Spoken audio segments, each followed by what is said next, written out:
Hello, my beloveds. This sermon's going to be a little different today, just because this is what this eclipse passage is calling for. How are you doing anyway? It's been quite a week for me. In fact, this is ironic and quite fitting. My new computer's charger is not working. So my new computer is not working. And this is ironic because no, sorry. This is ironic because I feel like the new the new mind in me, the new energy in me is not working, it's not charging. Um, and since this is Hot Mess Ministries and I am all about keeping it real and keeping it authentic, I really have nothing. I have no wisdom to share today, okay? There's been a disconnect. And I thankfully have insights on why that is, which I will share. But what I want to share really is about the Forerunner's struggles and the Forerunner's journey, the journey to mastery.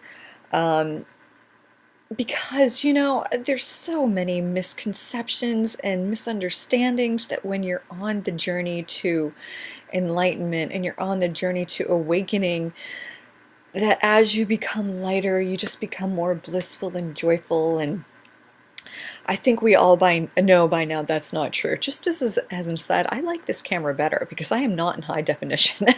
So maybe I'll use this camera because I don't think this one freezes either. So maybe there's some value in the old, right? Of course there's value in the old. And I'm having a huge old trip down the old. So anyway, um, there was this meme floating around that says, and I don't know who to attribute it to, but that enlightenment is really just destruction. It's a destruction of all that is not true and all that is not real. And most of the time, it is uncomfortable.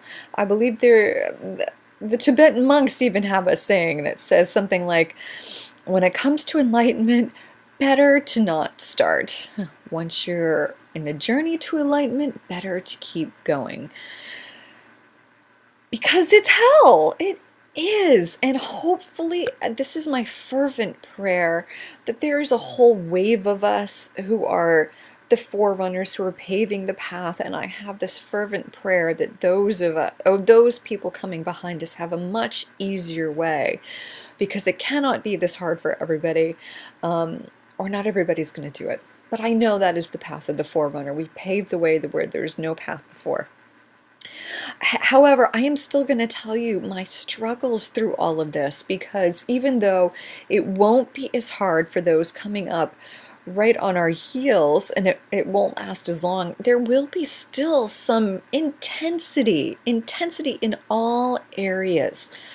And I'm hearing from many of you now that you're starting to feel the physical intensity. And for the forerunners, that lasted many years.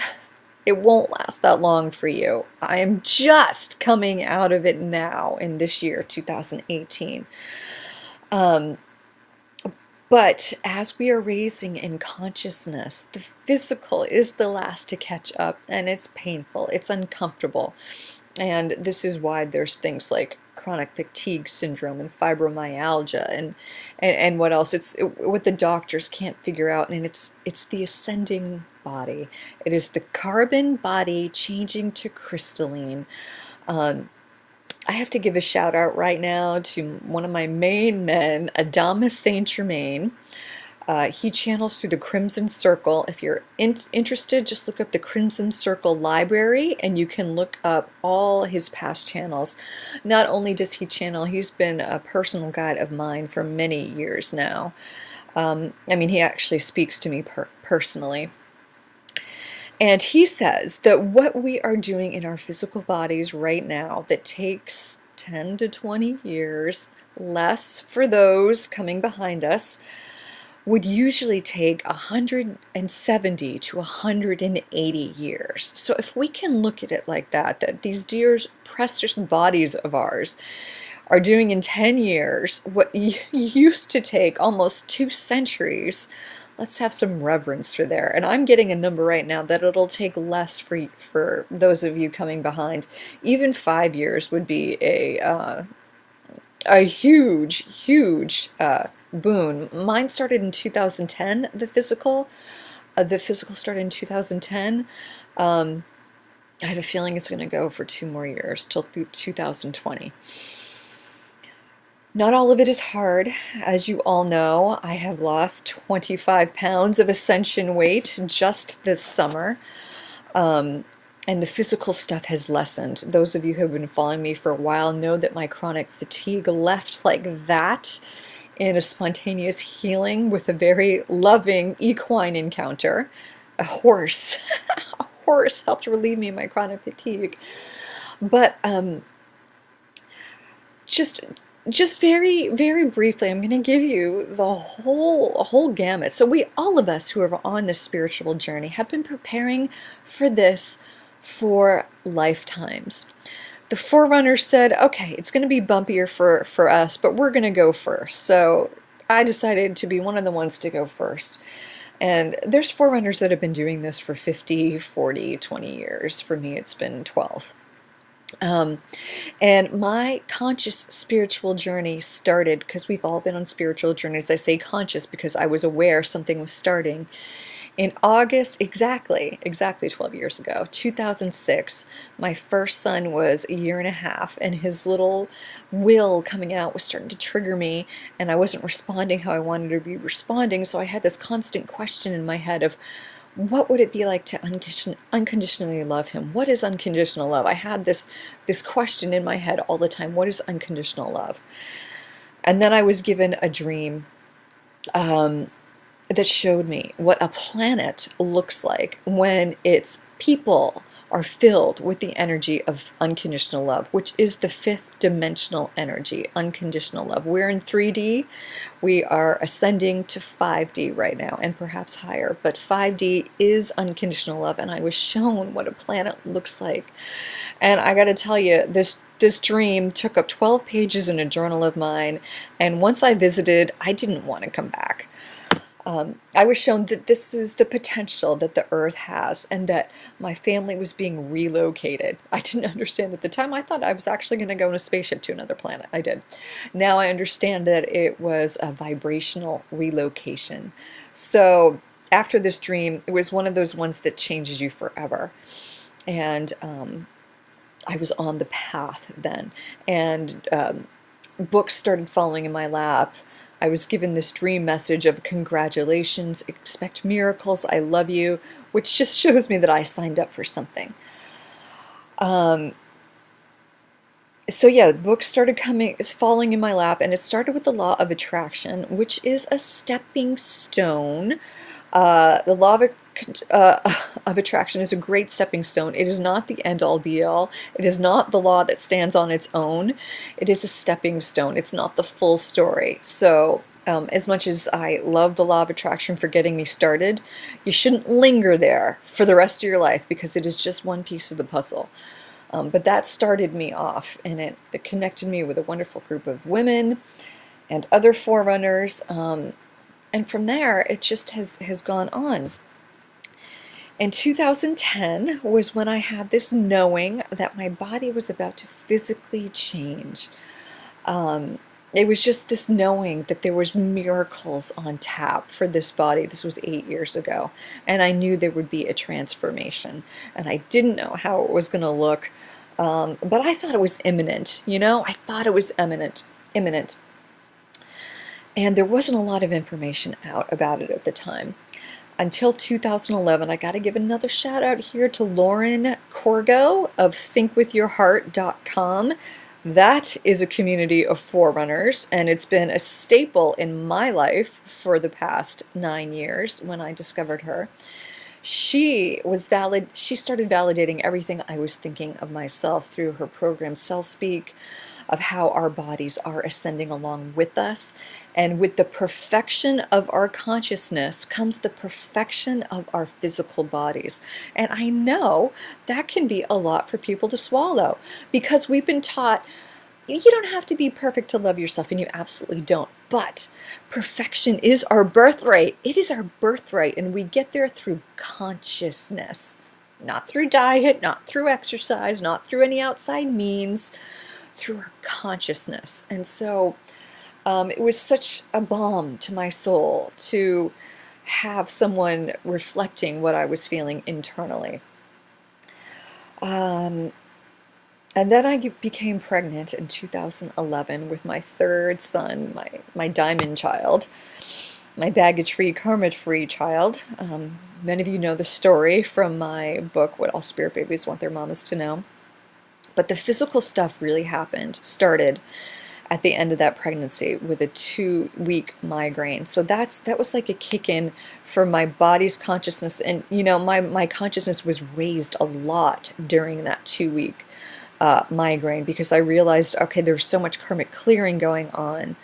And so when you raise in consciousness, the body tries to catch up, and it has a hard time. It is my prayer, and I'm going to say it right now, Divine Mother, for those on the heels of the forerunners, please let their physical journey be so much easier, so much quicker, and so much lighter than what the forerunners had to go through. Let the path be easier, maybe even joyful. Let the physical catch up easily. That is my prayer for all of you, because I do not wish you what I went through. Oh, and it's going to bring me to tears a little bit. But this is the truth that I don't think enough forerunners and enough people talk about. There's so many gurus, there's so many masters of light out there that don't talk about their own difficulties. And you know what? I want to hear about it, because when you see people in the spotlight all the time that feel like they got it together, and then you're cowering in the corner because you can't even function, you begin to think there's something wrong with you, that you're not doing the light work properly, that you're not doing enlightenment properly. I've talked about this before with the inward days and the outward days. I see so many people in the spotlight that are teaching these things that always seem on, and I'm like, but what's the truth behind that? What is the truth behind that?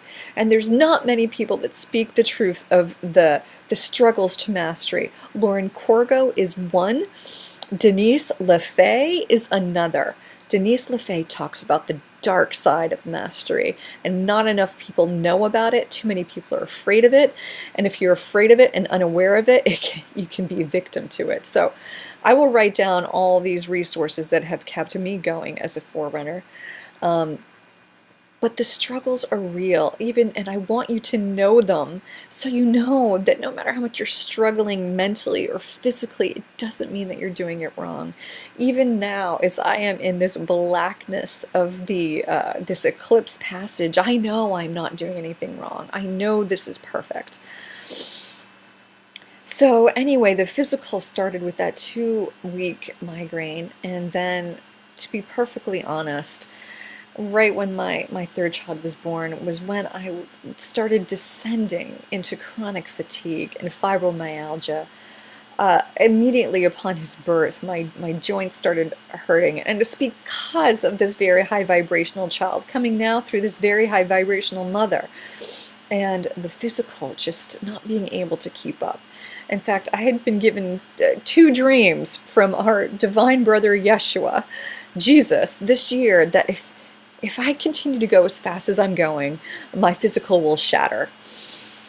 And along those lines, I've come to make peace with the migraines, because even though, I went through this cleanse and I've experienced so many physical healings because of it, I still have those migraines. And I was told, this is not a physical thing, this is a spiritual thing.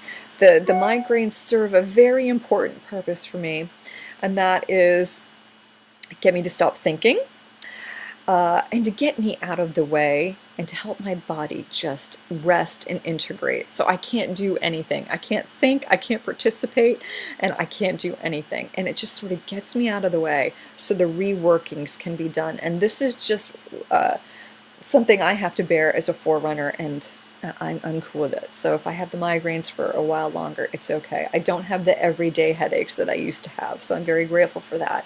But I still have a once or twice monthly headache, and that's just what I need to do. So I know many of you have been having headaches lately. This is the third eye opening. It is also, and this is why you're going to feel it right here most of the time, the third eye opening, the pineal gland, just activating. It's also the marrying of the right and left brain hemispheres. A lot of head stuff, a lot of crown chakra stuff going on. The higher dimensional stuff will come right through the crown chakra, and you might notice some scalp tenderness. The headaches are just a part of it, but again, it is my prayer that it's so much easier for all of you, and I've been praying this constantly. But yeah, the chronic fatigue, the fibromyalgia started right when my child was born. And this is a struggle of mine. I had the chronic fatigue, and you can read about that in, I'll link it in the bottom of the spontaneous healing, how that was cured in 2016 spontaneously through love, because I didn't need it anymore. The fibromyalgia is practically gone. I just get little aches and pains here, but really just not a big deal. I am beginning to feel life force coming back into my body, and I'm sorry, I'm just looking at this. I hope this has been going on okay. This is my old computer, and the camera timer is acting really weird, so I don't know how long. We're just going to trust. We're going to trust it's all good. It says there's 82 hours here. Oh, won't that be interesting? Anyway, we're just going to trust, and all right, so this cleanse that I started, it has brought life force back into my body. It's beginning to bring life force back into my body, and that is because I switched from food being my main source of nourishment and sustenance to light being my main source of nourishment and sustenance. And I will do more blog posts about that. Food for me is now like a backup. When I'm not connected to source in a strong way, and Lauren Corgo talks about this as well, I need that backup for food. Like, I really needed food yesterday. Oh my God, I really did. You just, when you're going through these denser, heavy days, sometimes you need the denser foods just to sort of ground you. So, just so you know, everything you know about nutrition when your body is changing can be thrown out the window. Listen to your body and what it needs. Some days it's going to need to be lighter. Some days it's going to need to be heavier. Like, I have always had my mind off in the ethers, and so I've needed the denser foods to help anchor me and ground me into this dimension, or I just fly off into space. So listen to your body. Don't listen to any trend. Any nutrition expert, don't listen. Look for the wisdom within, and your body might need to eat a lot some days, and other days might not need to eat a lot at all. Eventually, we'll be all mainly sourced by light. This is part of our journey. But getting there can be really, really difficult. So, as I talked about in my physical restoration blog, I gained like 5 pounds of ascension weight each year for 5 years. And that is because the body is taking on more light. And the more light seems like a foreign substance. So the extra weight can anchor the light within us. It also serves as sort of a protective mechanism from the harsher, denser frequencies. So it serves a purpose. It absolutely serves a purpose, even if it is uncomfortable. So for me, it served many purposes. When I started gaining the weight in 2013, that's when I also really started taking off my work with Love from Baby. That's when I started doing the spirit baby readings, and so I was taking on so much light that my body started taking it on as well. So it helped me anchor the light in my body, and it also helped me with radical self-love. I had an eating disorder as a child. I was a personal trainer. I've always been very body focused. thinking I couldn't love myself unless I looked a certain way. So the past 5 to 6 years taught me, okay, I'm going to have to love myself no matter what my body's doing, because I was not in control of it. So it served many purposes, many purposes. I've had to reestablish a new relationship with my body based solely on love, not on appearance. And this is what the whole journey is about. So whatever your biggest dragons are, you will face them for the pure opportunity to love yourself through them. More than anything else, this is a journey of self-love. And if it wasn't for the journey of self-love, I wouldn't understand how loved I am by source. I wouldn't understand that I am love. I had to love myself first to understand not only am I love, but I am loved. I am loved. So this is a journey to self-love. And whatever you've been repressing or judging or denying yourself, it will be brought to the surface for you to love yourself through it. So the chronic fatigue was huge for me because as a mother, oh God, I felt such guilt that I wasn't able to be the kind of mother I wanted to be. And this is a whole nother department for my higher dimensional parenting on Love from Baby. I will talk more about that, how to parent through the ascension process. But I had to be okay with it. And, moreover, my kids were okay with it. There was a grand plan to all of this, but I had to love myself through the constant tiredness. I had to just love myself through all of it. And it has been really hard because not only the migraines, the chronic fatigue, the fibromyalgia, the mental demons are, they come up too. So you either trying to love something in the physical or trying to love something in the mental and the emotional. And if you're struggling more days than not, it means you're in the dark night of the soul. And that is the most cleansing, purifying, holy process of it all, even though it is so difficult. The dark night of the soul is when you have more of the dark days than the light days. And for a while, there's just going to be an oscillation, light day, dark day, 2 light days, 3 dark days, 1 light day, 5 dark days. It's a pendulum swing. This is the resolution of duality, the pendulum swing from one to the other. And then it gets like this, and then it gets like this, and then it gets like this. This is unity. This is unity. This is oneness with God, which is what we are all truly seeking. The oneness with God, the God within us.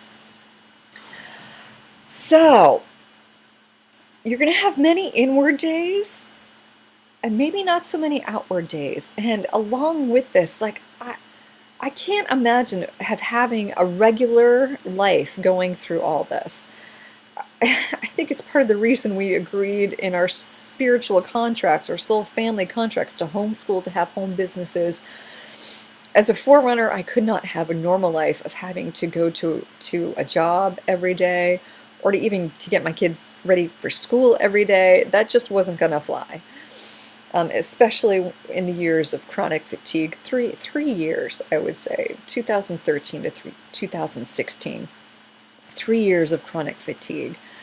And so much loving I had to do for myself. But be very, very patient with yourself. If you find that you don't have energy, if you find that you're not in the mental space that you want and need to be, I talk about this in my book. Self-love is the only way to get yourself through it.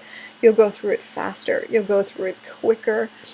Don't attach to whatever's coming up. Don't take it personally. So for me, I had in 2011, I've talked about this in quite a few places, a 3-week initiation of what it was like to be fully one with Source.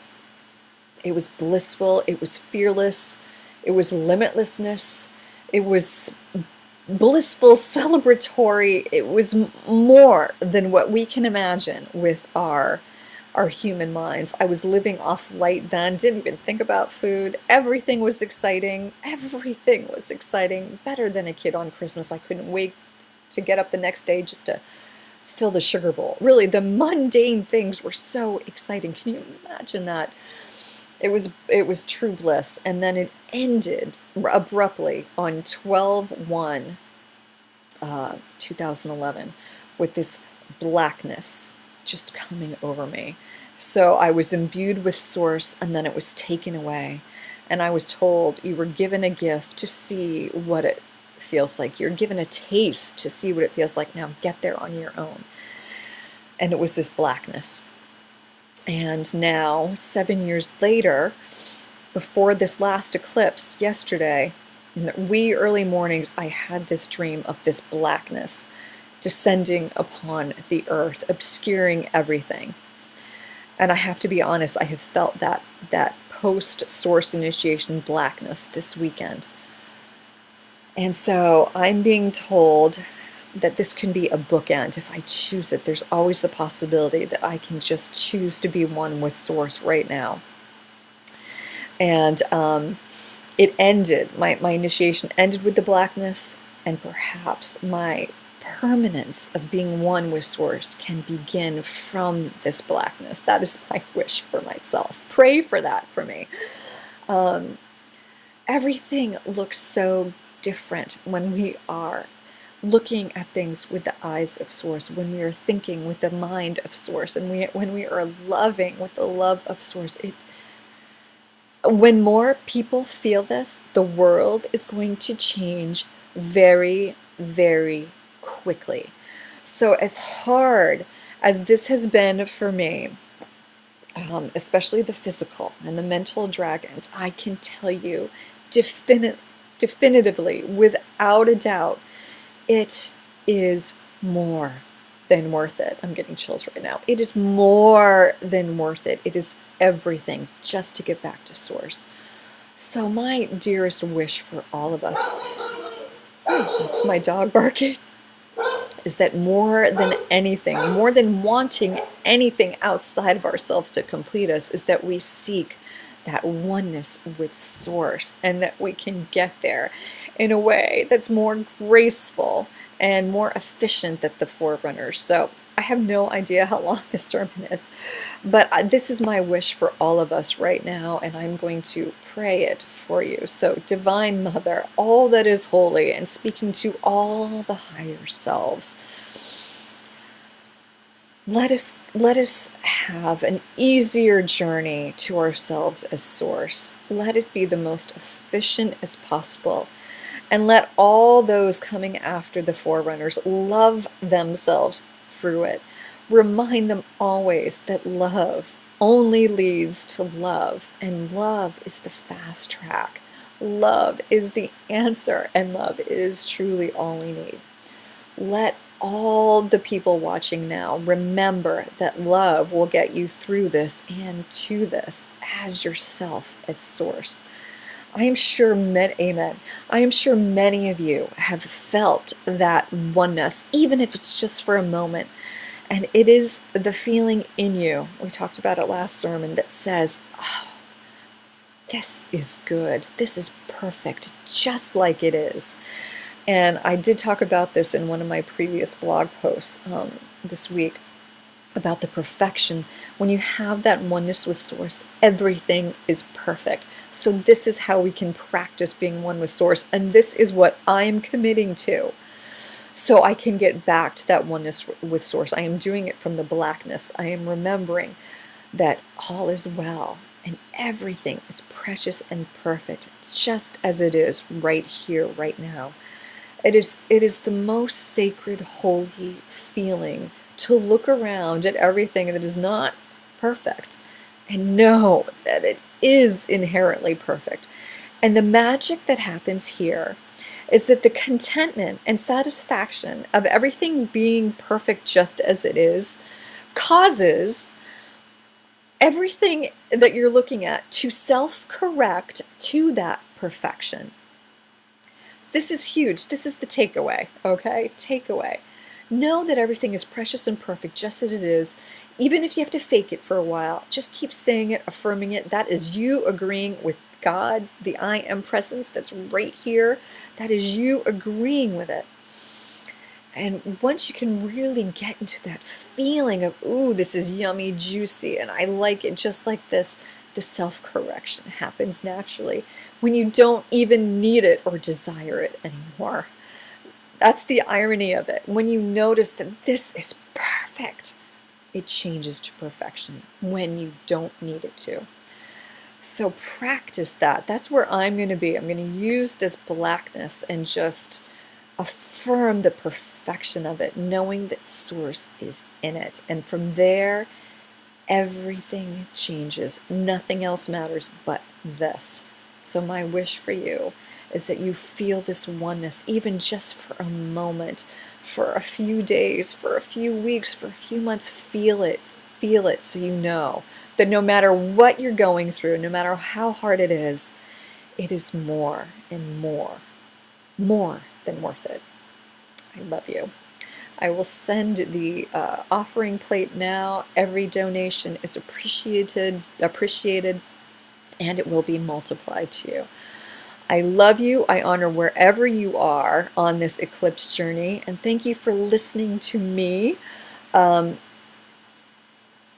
I just want to give one more thing. So from 2013 until now is until this year, until 2018, when I feel like I'm starting to come back to life. But I feel like those have been lost years to me.